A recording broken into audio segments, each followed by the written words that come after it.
I noticed with my oldest son that there were milestones he was not achieving. And at that time, once they told me the diagnosis, I told him that he can do all things. But I had to say within myself, what can I do better as a parent to help him achieve these goals?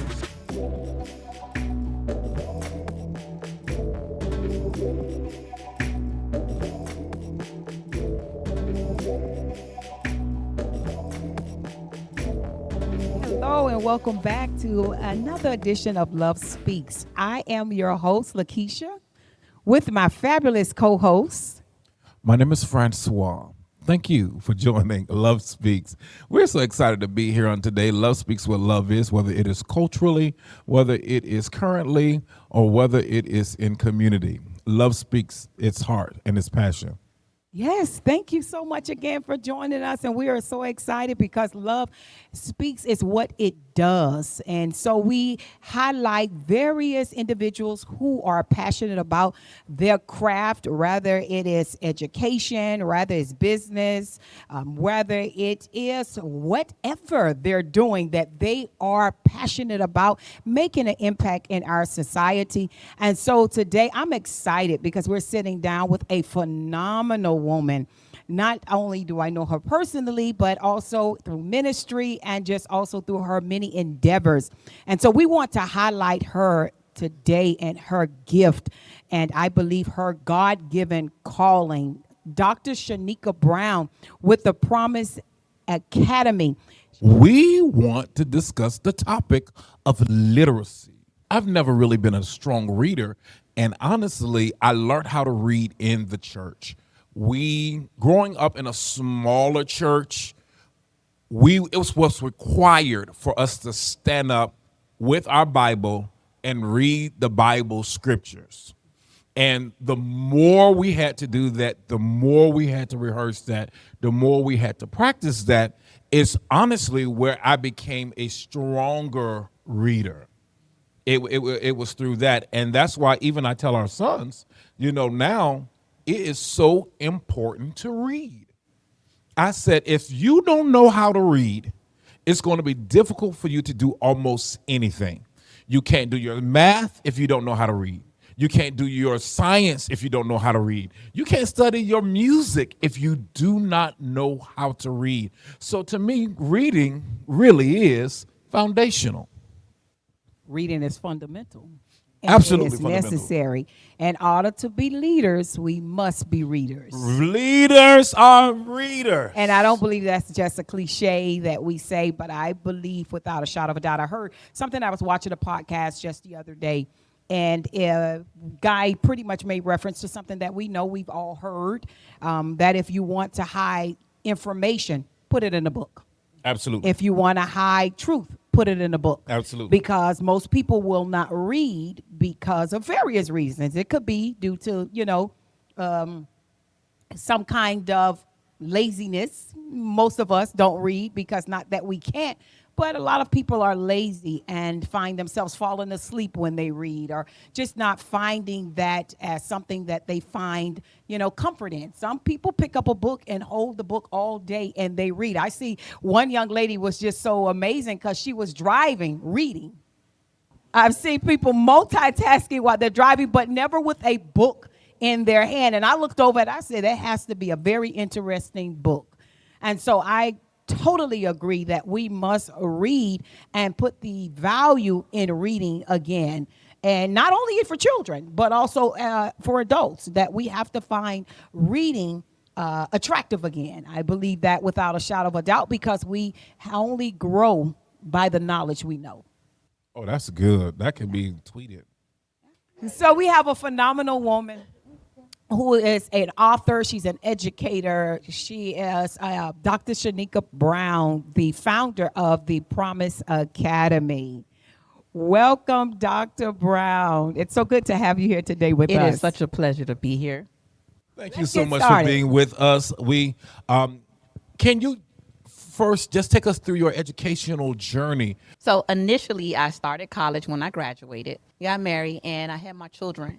And I noticed that both of them had a learning disability. And so because of the learning disability, I decided to go back to college to see how I can assist them better. And that's how my college journey began with my two children.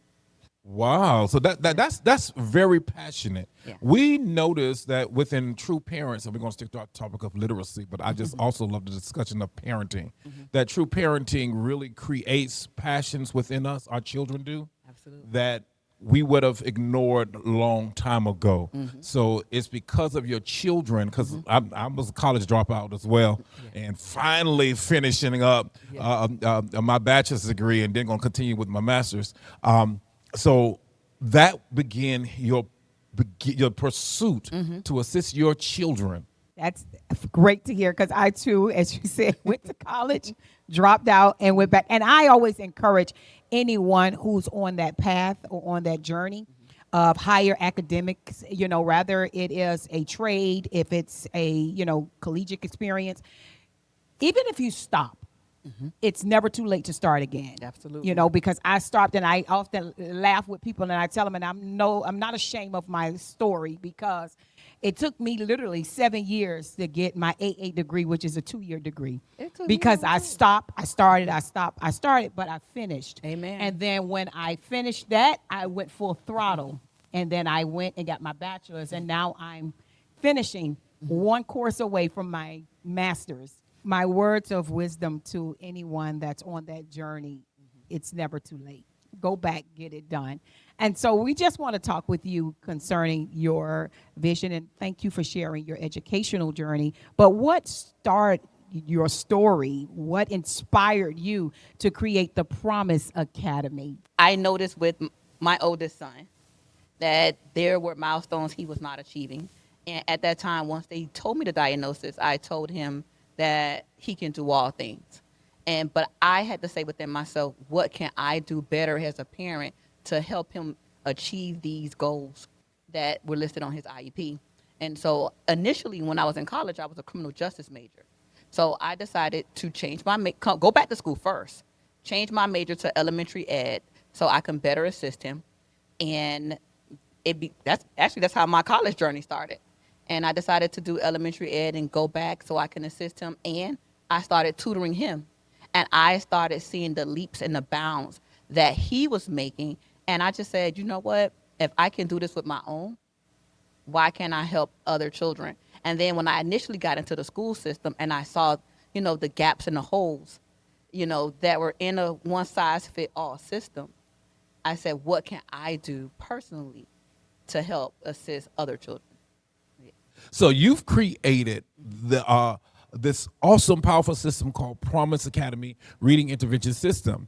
Can you break down what makes your approach different from traditional tutoring or school-based interventions? So one of the things that we do when your child first enters the Promise Academy, we create a individualized, personalized, tailored program for your child.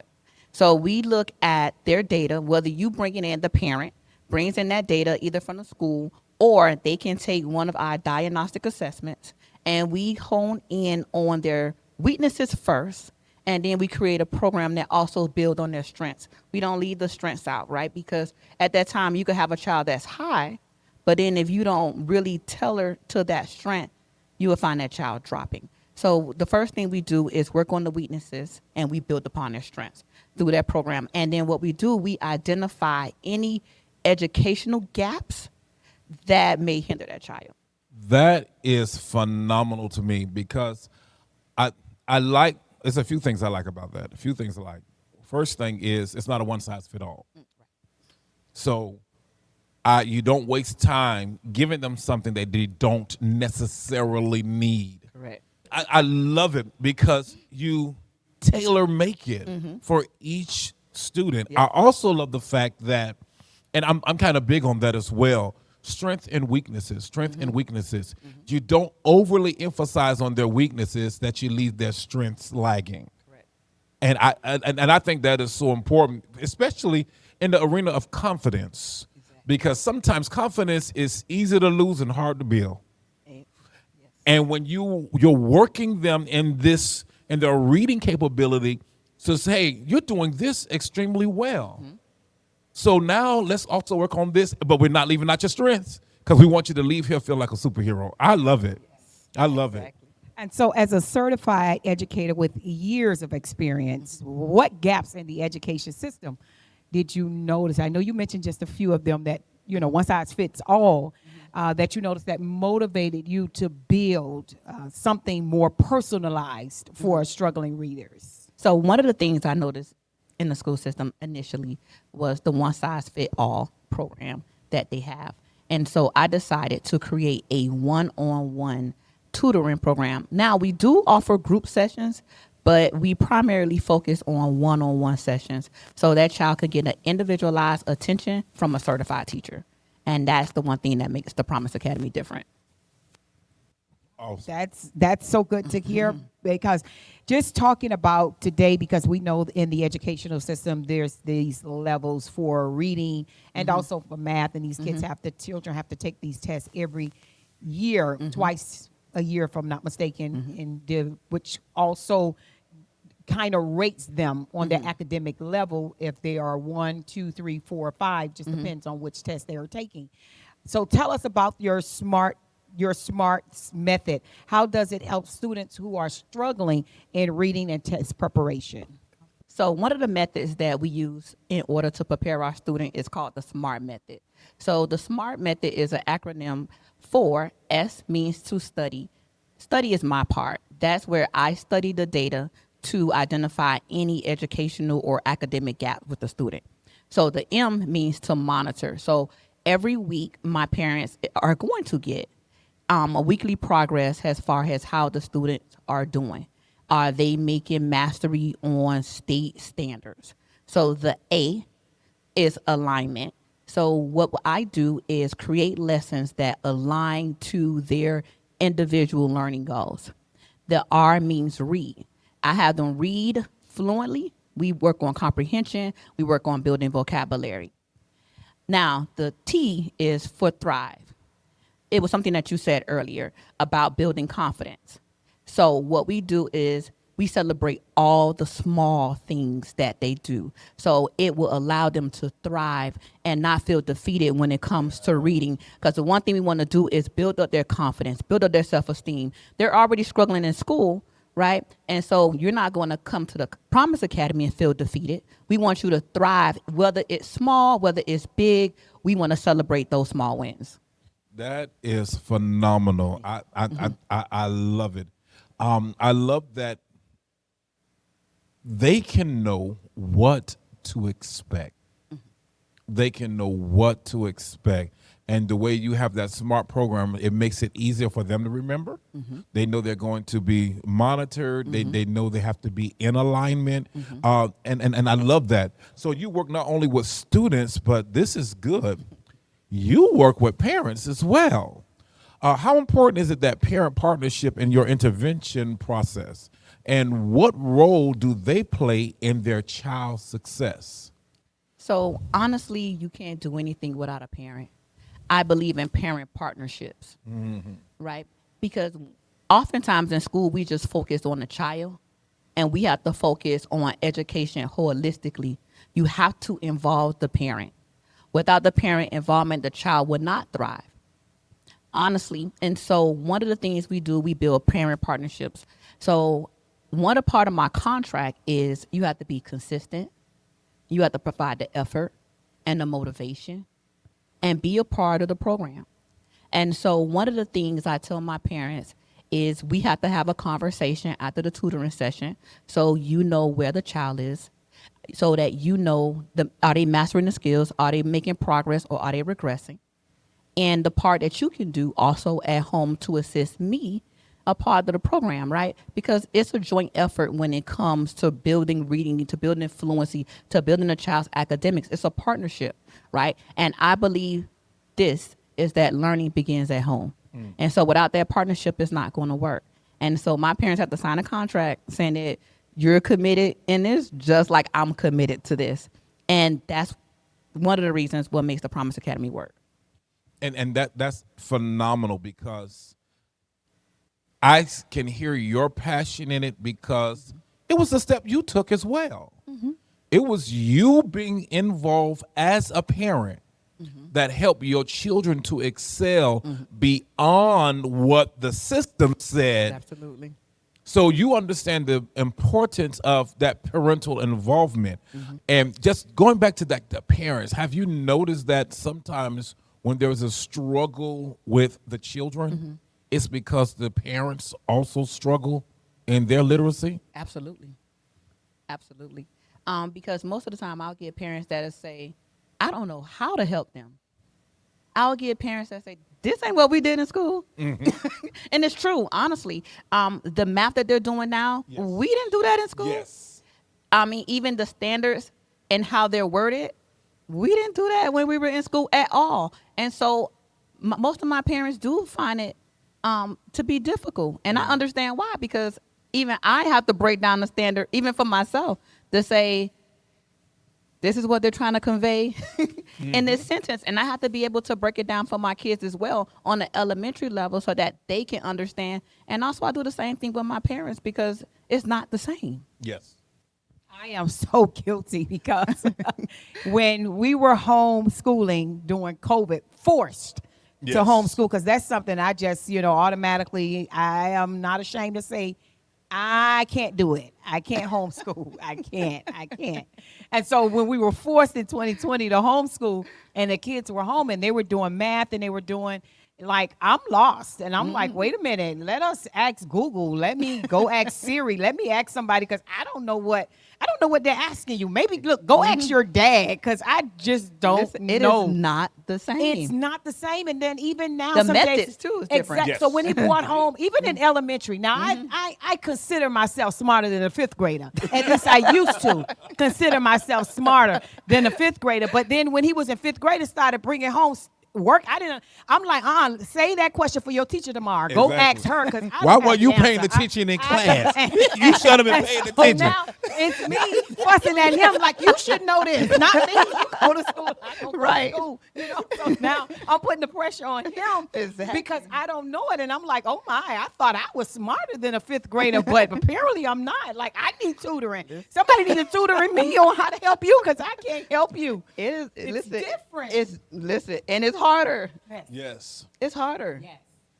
So are there any indicators that parents should look for to identify issues with reading? Like, what are those indicators? Like, I know, because even for us, we had that conversation with our youngest son, and I would always say, sit down and read. And I buy books because I'm an advocate. An advocate. Our library is full of books. We have plenty of books in our library. And so I even purchased our son a dictionary, So I tell him, I said, because that's how I came from old school. My dad, we couldn't sit around and Dictionaries just and play. encyclopedias. We couldn't Exactly. play. We couldn't play. If he came home and you were playing or you just looked like you were bored, he ordered us a case of encyclopedia and said, go and do a report. You don't have homework? Go do a report on Dr. Martin Luther King. Go do a report on Malcolm. Go get a report. Go find something. Get an encyclopedia. So I was raised that way. So now with our children, okay, you say you don't have homework. I bought him a dictionary. Go find 10 words that you don't know in the dictionary. Write that word, write the meaning, because I want you to be fluent. I want you to know these words. I want you to be able, because this is how you're going. If you don't know the word, you're not going to be able to read. Exactly. And so it was a practice but what are some of those indicators that parents can identify, issues if their child is having those issues with reading? So there are a few that you can identify. So number one is they try to avoid reading at all costs. You will find most kids that will they don't want to read. They avoid a book. They get upset when you tell them to go read. So that's one, they avoid reading. Number two, when they start to read, they're chopping up the words. They have a hard time decoding, segmenting, and blending words. That's another indicator. Also, the comprehension. You may have a kid that can fluently read, but they don't understand what they're reading. Another indicator is their grades in school, right? Poor grades are definitely an indicator. It lets you know that they're struggling in that area of reading, language arts, writing. So, and the last indicator would be how they score on standardized tests, right? The FAST goes from level 1 to 5. Anything a level 1 or 2 lets you know that child is reading below grade level. 3, 4s, and 5s. 3 is they're reading at grade level. 4 and 5, they're reading above grade level. So the fast is a great indicator, or iReady will let you know if they are able to read. So level 1s and 2s, you definitely want to definitely seek tutoring if they scored that on the fast I assessment. think with that too, as parents who are, watching this, segment, it is so important that we are proactive Yes. because not reactive because they brought home the bad grades or they're not reading. Even like for the summer, I told our son he's in camp. He's in a musical camp, and so I asked him. First thing I asked him in the camp, will there be any academics? Will there be? And they were honest, and they told us no. They told me no, that they will not have academics because it is a musical camp, and they want to highlight their talents and their gifts and be able to perfect that. And so I allowed him, knowing the kind of parent I am. Yes, okay, you won't have academics in there, but when you come home next week, that tablet goes up because you're going to be doing some work. I bought a book for you to do some work because I want you to continue to develop and not lose what you gained from last school year, but now you can be ahead when you go into the next grade level as well. Now, the Promise Academy, it's just not about academics. How does your faith and kingdom assignment influence the Promise Academy? Ooh, that's a good question. So one of the ways is the fact that I know that teaching is my calling. I think when you know your purpose and you know your calling, it doesn't even feel like work because it's your passion. And it is absolutely my passion. And so I take my faith along with it in the Promise Academy because I want to build my students' self-esteem. I give them words of affirmation, and sometimes I don't use it scripturally, biblically, you know what I mean? But I use words of affirmation. I tell them you can do all things. I just don't add the through Christ in there because, I respect other religions and cultures and, because I have a diverse group of students at the Promise Academy and everybody believes different things. So I just try to, keep it balanced. But I do tell them you can do all things, and I try to encourage them that way. So I always add my faith into what I'm doing because it's all about balance when it comes to the Promise Academy and my kids. So, but yeah, my faith is the first thing that goes in there because if I don't believe, who will? Currently, the Promise Academy is in person. Currently, Oh, so no, no. we are. I just got a second location. So we are currently in Miami Gardens. We now located in True Prep Academy. Now we also in the city, and we are also virtual. So worldwide. So we offer in person and virtual tutoring. And I just believe, even if you have, like you said, strong readers, that you should still invest in the strength of those strong readers because they can become even stronger readers. And they can, because I any kid that made a 5, I, take my hat off because that's for me. A reading has always been my kind of, forte in life. I love it. Even in academics in school, I'm not good with math. Not good with math at all. But if you gave me a book, if you gave me a reading test, I would always ace my reading test because I love reading and I read to comprehend. And so I want to make sure that this information get out here, and as you are continue to expand, I'm so elated, I'm so excited for you, going from North Florida, no, I mean North Fort Lauderdale down to the local cities here. It's just great. And so I do want to ask another, just a follow-up question in regards to starting the Promise Academies. What were some of the struggles? Because I believe nothing great comes without struggles. What were some of the struggles that you endured? I know you talked about your personal, testimony as a mother and, the struggles you experienced with your child. But what struggles did you experience starting the Promise Academy, stepping into entrepreneurship? Where do I start? Honestly, you know what? I think when God gives you a vision and the vision is bigger than your provision, that's where the struggle came. I saw the vision in my head. God had given me the vision. I didn't have the provision to make it happen. So that was the first struggle. And finding a building to host the Promise Academy in was also a struggle. But when I tell you, when you have a vision and you want it to come together, God will place the right people to align to get that vision to come to pass. And then, another struggle was trying to maintain because one thing about tutoring, parents sometimes, they will come when it's testing time. So tutoring is not like a consistent thing as far as like a business aspect of things. And so I decided to close my first building because the overhead and so forth. And I just remember crying about it. I was like, okay, I had to close the building down. And I was like, okay, God, I can't afford the building because tutoring is up and down, up and down. But God, I had to spend a whole year doing a whole reset, rebranding, and remember crying about it. But God will give you something better because now the new building is bigger, cheaper, right? Cheaper. And Definitely God in this economy. definitely cheaper. And then all the desks and chairs and everything was already in there. He gave me a collaboration inside True Prep Academy, inside of a school. So I don't have to hunt nobody down because it's already inside of a school. Right. And then I got blessed with the second location in the city. And that's already inside an aftercare program. So the kids and the resources were already set for me. And sometimes what we think that it's supposed to go one way, God will set you in another path and put you in a different way. I do want to ask just one more question because you are an entrepreneur in the sense of starting this academy. And again, you talked about the struggles with the resources, but how do you balance? How do you balance the business? You are balancing your personal life because you're still a mother. Your personal. How do you balance all of this? You know what I learned? I learned that balance is not equal. Balance is about intention.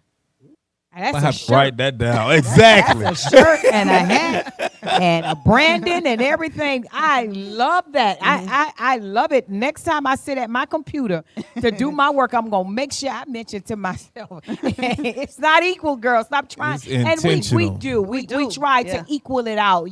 I don't want this to be neglected. But I love that word prioritize and be intentional.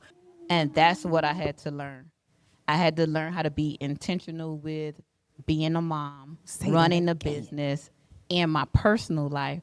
And I had to learn that it's not equal because honestly, we're doing so much, it'll never be equal because you're going to slack somewhere. Yeah. So now I just learned about being intentional and prioritizing what needs to be done first. Wow, that was great. Because you try to make everything equal, you will burn yourself out. And I experienced burnt out. Yeah. And no, I've learned to be intentional with it and prioritize. You are doing a phenomenal job. And so those of you, our viewers who are watching her, Promise Academy is virtual and in person. Get your children, and even you, the literal help that you need so they can be strong readers. Like my wife alluded to earlier, leaders are readers. Leaders are readers. Everybody wants to be big in social media and big in this, but if you cannot read your contract to know what you're signing on for, you need to be in Promise Academy. You need to be in Promise Academy. Dr. Brown, you have been phenomenal. I hope you enjoyed your time here as much as we have enjoyed you. Thank you. Thank you so much again for stopping by, sharing with us today on Love Speaks. We want you to just take a moment and share your information for our viewers that want to contact you. We're also going to put it in the subscription below, but we want you to also just to share all of the information, how they can contact you, and also, the age limits as well for the age ranges for the tutoring as well.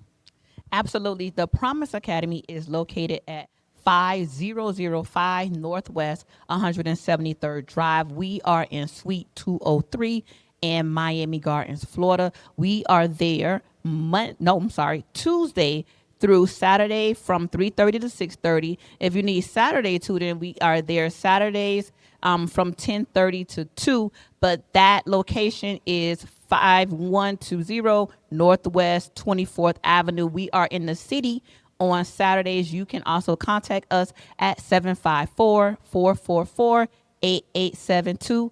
So if you would like virtual tutoring at the Promise Academy, you will see it on our website at www.thepromiseacademy.com. You're going to click under services and you will see virtual tutoring available. You've been awesome. Thank you guys for tuning in to Love Speaks. Have a great one.